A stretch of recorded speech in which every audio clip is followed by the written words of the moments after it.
Hi, thanks for joining us for the Family Plot, Gardening in the Mid-South. I'm Chris Cooper. Peppers are a summer garden favorite. Today we're going to learn all about them. Also, there's lots of advice floating around about how to plant. Some is true, a lot is not. Today we're separating fact from fiction. That's just ahead on the Family Plot, Gardening in the Mid-South. Production funding for the Family Plot, Gardening in the Mid-South is provided by the WKNO Production Fund, the WKNO Endowment Fund, and by viewers like you. Thank you.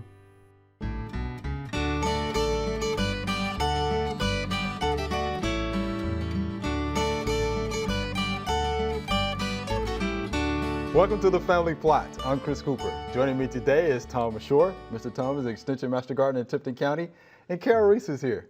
Ms. Carol is an ornamental horticulture specialist with UT Extension. Thanks for joining us. Glad to be here. All right, Mr. Tom, we got to talk about peppers. Love them. I know you love to talk about peppers. Oh, yeah, I do. All right, so where you want to start? Well, just talk about varieties. Okay, let's do that. One catalog has 80 different varieties of peppers. And that's not all inclusive. It contains there's a lot more peppers than just that one catalog. Okay. Anywhere from bell peppers to ornamental peppers that grows these little tiny little purple peppers. But in ornamental peppers, all peppers are edible. Okay. Peppers are rated on the Scoville scale, which rates them by their pungency. Is that the right word? Mm-hmm. A bell pepper, no score at all. Then you get into your jalapenos, and on the Scoville scale, they're around 20,000. You get into the habaneros, they're anywhere from 250,000 to 450,000. Ouch. You get to the ghost pepper, and it's 1 to 1.1 million. And then I understand that there's a pepper that's even hotter. And what makes them hot is the capsaicin. Capsaicin. Capsaicin, thank you. That's in it. And pure capsaicin, one more time. Yeah, capsaicin. Thank you. It runs about 15 million. Oh. And a lot of these heat pads, that's what they have in them to make them hot. So you get that heat from them. I personally do not like really hot peppers. I don't either. And one of the cute things is right here, this is called a food jalapeno pepper. Okay. It looks, grows, and tastes just like a jalapeno, but it's just as hot as a bell pepper. So you get all the flavor, but no pain.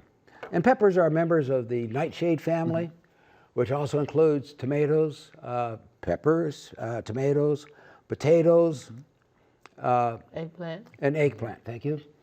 And the unique thing about them is when they group them together a lot is due to the flower.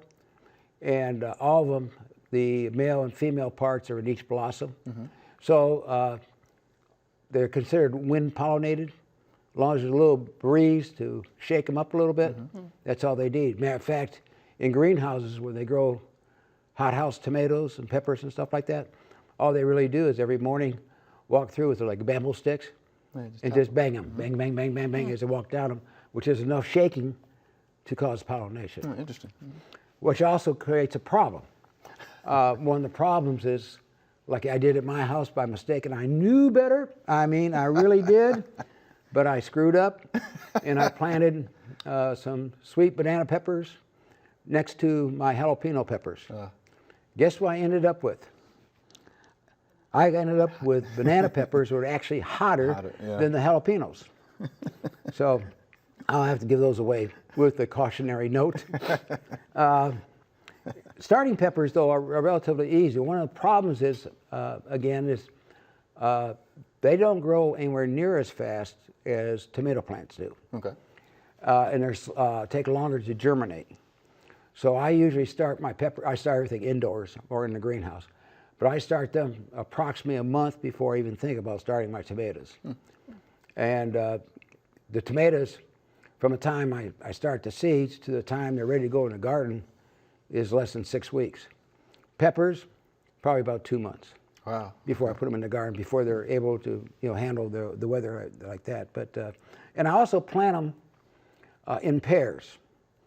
I'll plant 2 of them about that far apart, and then a space of 18 inches.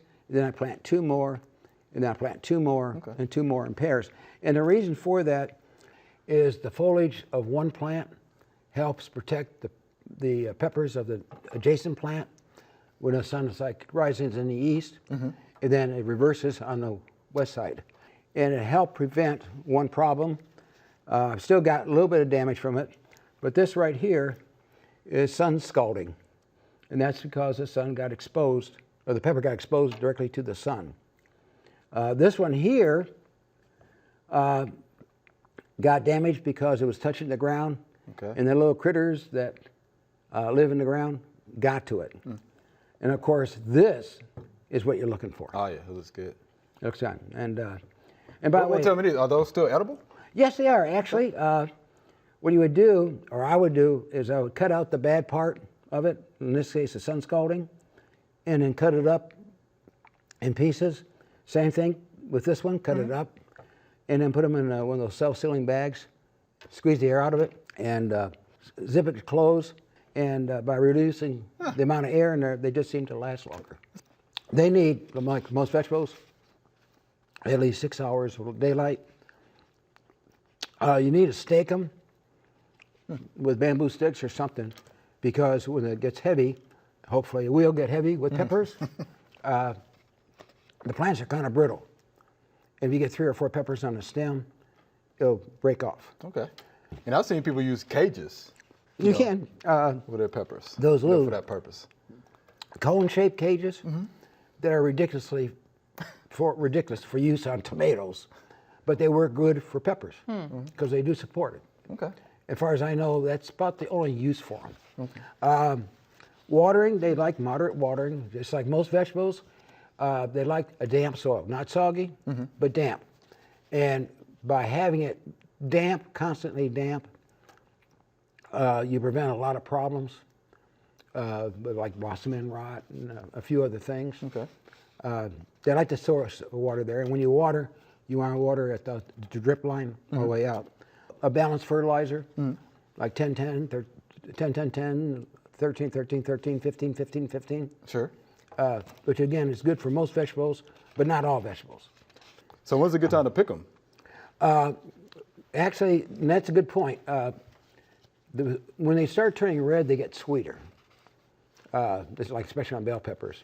And by the way, on scalding, some bell peppers are about the only pepper that is affected by sun scalding. Okay. Okay. But there's a fine point when the tomatoes were solid red and they get mushy. So if you want a good sweet tomato or pepper, like on bell peppers, then when it starts turning red, but before it goes completely red, it's still got a little bit of green in it, it's still going to be firm and sweet. So that's the best time to pick it. And also, the fewer, like almost a lot of your fruits type vegetables, the fewer the fruit, the bigger the fruit. Right. So on peppers, one of the people complaining was, I just keep getting small peppers. Well, they probably got about 100 peppers in that plant. So I usually tell people kind of limit to 3 or 4 peppers per plant. And then when you harvest one, when it's at the right size for your needs, then let another one grow. Okay. And you'll be very successful in that. And also, you don't have to have a garden for grow peppers. They look fantastic in flower beds. And they're very, probably even containers. they're very versatile as far as that goes. And like I said, one of the few fruits, stuff you can grow in your flower bed that's edible. All right, Mr. Tom, we appreciate the information about peppers. Okay. I hope that's helpful. All right, thank you much. There are a number of gardening events going on in the next couple of weeks. Here are just a few that might interest you.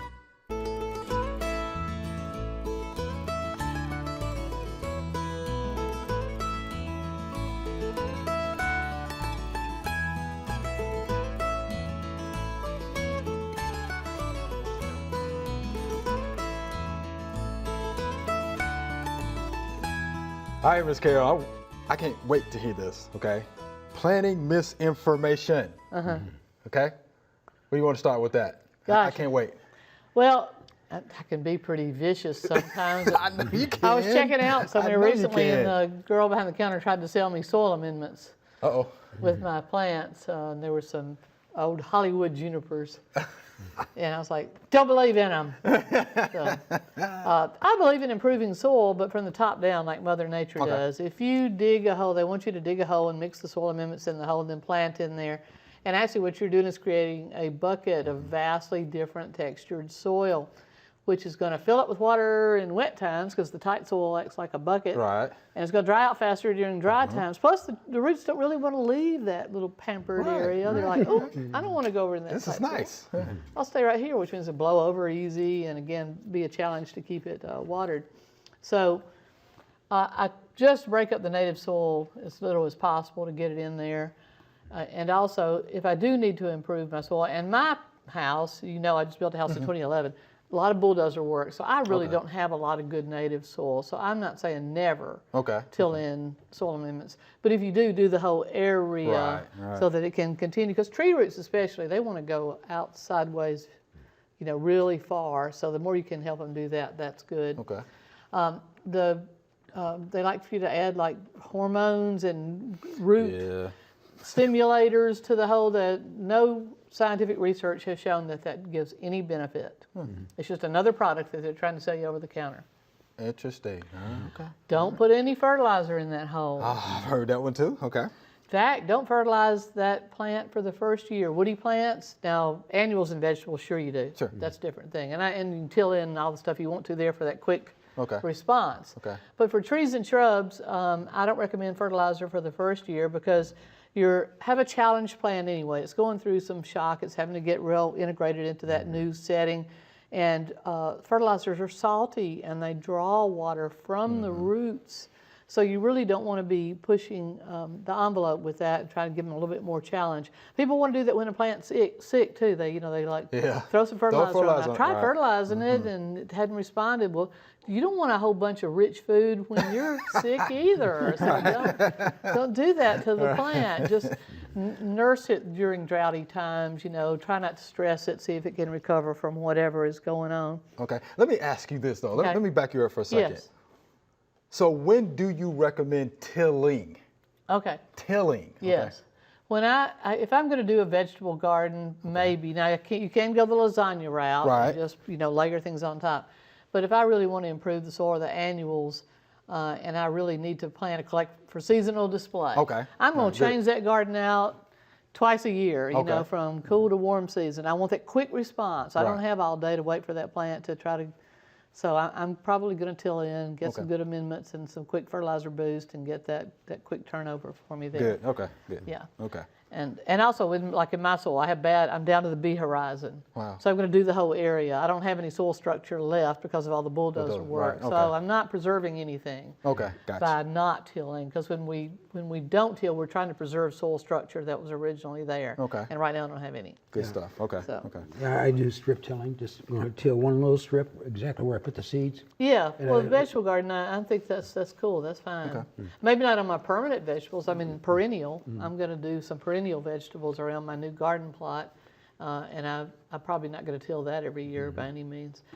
Anyway, another is container plants are always better than B&B. Of course, it turns out that container plants have their own set of problems, which is root girdling, which I was not a big believer in, and now I'm convinced. And now with these days of looking online and finding lots of good images, you can find the coolest pictures of what circling roots can do. They actually wrap around, a lot of times, especially when they're planted too deep, and they will girdle that trunk so severely that it's just like you put a piece of steel twine or wire around it. It also makes them snap at that point too. So you got to be sure, if you are planting container plants, to get those roots teased out or saw through them with a serrated saw, or B&B material, which, if it's been properly grown, is actually not good. All those roots are going to be going out into the soil like they're supposed to. Let's go back again. So B&B stands for? Ball and burlap. You dig up a root ball, you wrap it in burlap. Another myth was you could leave it on there because it'll rot. I was just about to ask you that. So what about that one? You do not. You take it off. If it rotted that fast, would you use it? So, and also they don't even use real burlap these days. They have some kind of synthetic product that looks like burlap. You want those roots to get in touch with that soil as fast as you can. Take off the cage, take off the burlap, take off the wire. do whatever you can to actually get naked roots in touch with the soil where it's going to be growing, and water in well, water in deeply. Okay. Water in well, water in deeply. Yes, even if you have rain, if you have irrigation, that first soaking, you need to really get that root ball settled in and soaked. We used to hear B&B material could only be planted in the winter when it's dormant. But truth is, if it's been well handled, root pruned, wrapped in a good ball of burlap, there's a lot of good intact roots in that plant right there. You can certainly plant them year round, as long as you're willing to water, which is the same thing you had to do with container plants anyway. So that is another myth. They also used to tell you, be sure you don't let that root ball come apart. Keep that soil. Now they've discovered if you knock all that soil off and plant it, get it into contact with the soil where it's going to be growing, it'll actually grow off faster than the one that is kept in the original root ball. Okay. So somebody finally does research. If we got time for more, the idea that raw wood chips are always a bad idea for mulching established plants. It is a bad idea if you're tilling it in, and little baby plants, it's going to rob the nitrogen, and it can certainly deprive them of the nutrition they need for growth.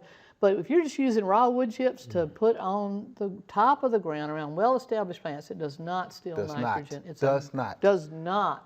It is a perfectly good source and a good way to recycle things and help from haul those kinds of things off to the landfill. Okay. Talking about fertilizer, people have misconceptions about fertilizer being good for plants and what types of fertilizer. Number one, most of our soils have plenty of P and K, so you usually don't have to add a lot of that. You really don't have to fertilize a woody plant at all. You really don't. We got plenty of nutrition in the soil. The plants out in the woods have done fine without anybody helping them out. We like to. We like to see that rich growth and push them along a little bit. People assume manure is always a good idea. It's a good organic source. It breaks down slow. Some plants don't like manure. And we discovered that the hard way because we thought, well, we grew up on a dairy farm, and we switched over to being a blueberry orchard. We had put manure on everything. Blueberries don't like manure. It's too alkaline. Yeah, right. So and most of our ornamentals like an acid soil. Hollies, camellias, azaleas, gardenias. They do not like that alkaline soil. So don't make that assumption. Manure is always a good idea. Does manure contain a lot of salt? I don't know if it's salt, it's alkaline. I don't think I wouldn't think it would be a high salt thing at all. Companion plants, you hear that business all the time. We get it all the time. Companion plants, compost tea. I read somewhere that said, why would you think a diluted product from compost would be better than actual compost? Makes no sense, does it? So, and they say it cures all ills. You can use it for, curing these diseases and that disease. True, a healthier plant might be able to resist some disease. I really like people to research. There's some good books out there, the truth about home remedies that you can read. Which ones actually work, because some do. Okay. But a lot of the myth about companion plants, plants that repel mosquitoes. Hit it all I the watch time. them land. I watch a mosquito land right on that citronella leaf. Like, really? All right, didn't do anything to it, huh? No, but people swear by it because they didn't have mosquitoes that summer. Well, there was some other reason you didn't have mosquitoes that summer. It had nothing to do with your citronella plants. That's what you see on the internet all the time. Yes. Recommended plants to repel mosquitoes. How about that? Somebody said put a little mint in your house and the mice will scamper away. I'm like, really? So, yeah. We have to be careful about these things. If it sounds too good to be true, it's probably not. It probably is. Yeah. Carol, that's some good stuff. Okay. I've been waiting for that. That's some real good stuff. Thank you much. All right.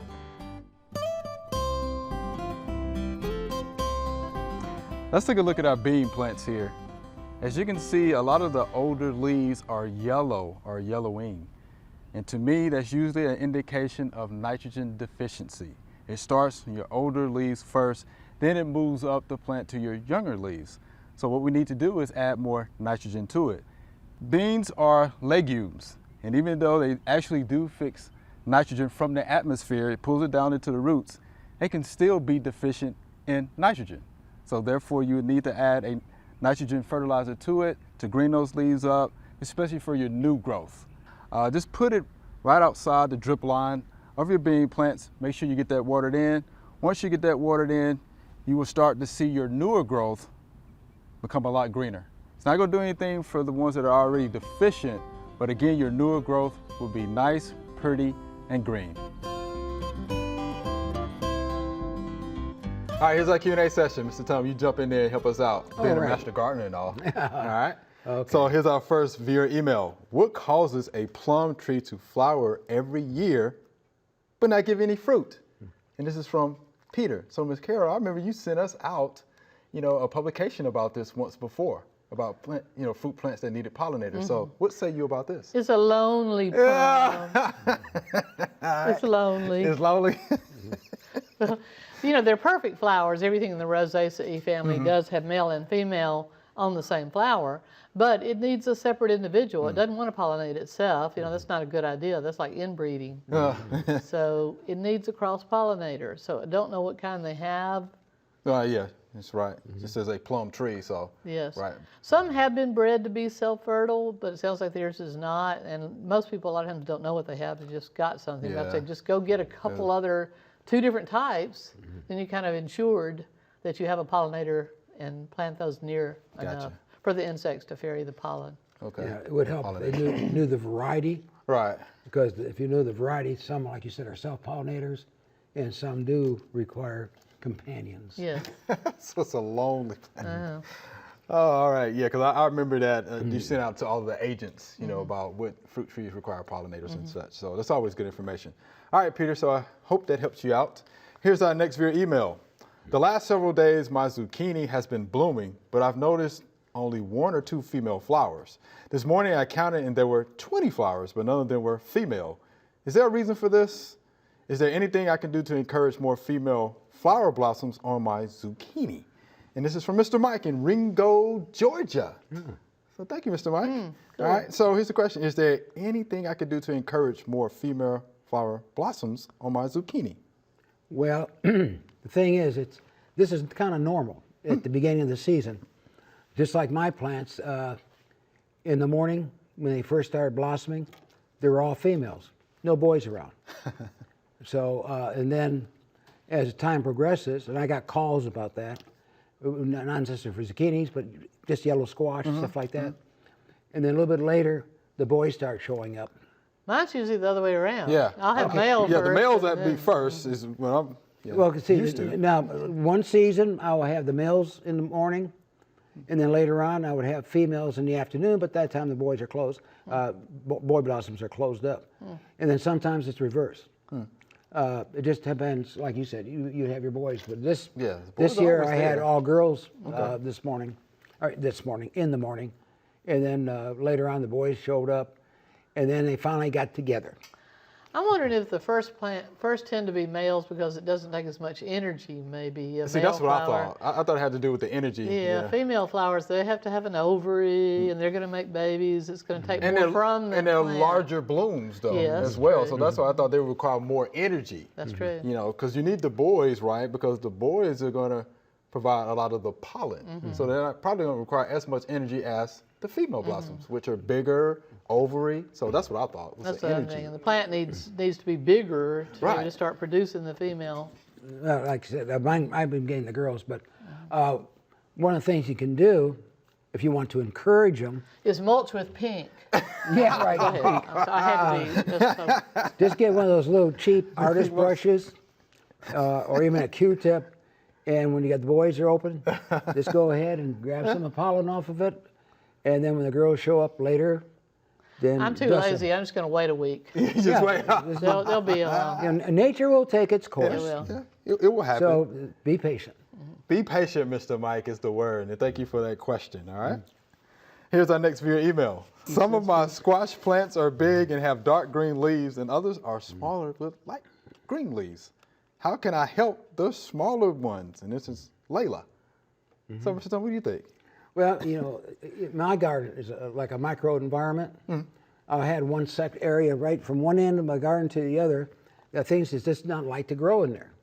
Both sides of it, everything was fine, just that one spot. So I ended up fertilizing it a little bit better and did some soil amendments in that area. And then now you couldn't tell it was there, but I think I would probably give a little bit more work on those weaker ones. Give them a little bit better fertilizer. Could it be drainage is a little bad See, there? that's where I was going. I thought maybe drainage may be an issue. Yeah. Again, of course, we First don't thing that came to my mind. Yeah, but drainage would be a good one. Yeah, drainage, because they were, larger leaves. Now there's you have the light green leaves, so I thought maybe drainage could be an issue. And it's like Carol mentioned before, and I think we all know that plants like air too, the roots. Right, right. And again, it could be just the soil in that particular spot could be different. Yep. Could be, Miss Layla. So there you have it. All right.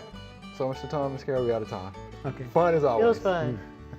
Remember, we love to hear from you. Send us an email or letter. The email address is familyplot@wkno.org, and the mailing address is Family Plot, 7151 Cherry Farms Road, Cordova, Tennessee 38016. Or you can go online to familyplotgarden.com. That's all we have time for today. Need some garden advice? Head on over to familyplotgarden.com. We have hundreds of videos on all sorts of gardening topics to help you and your plants be successful this year. Thanks for watching. I'm Chris Cooper. Be sure to join us next week for the Family Plot, Gardening in the Mid-South. Be safe.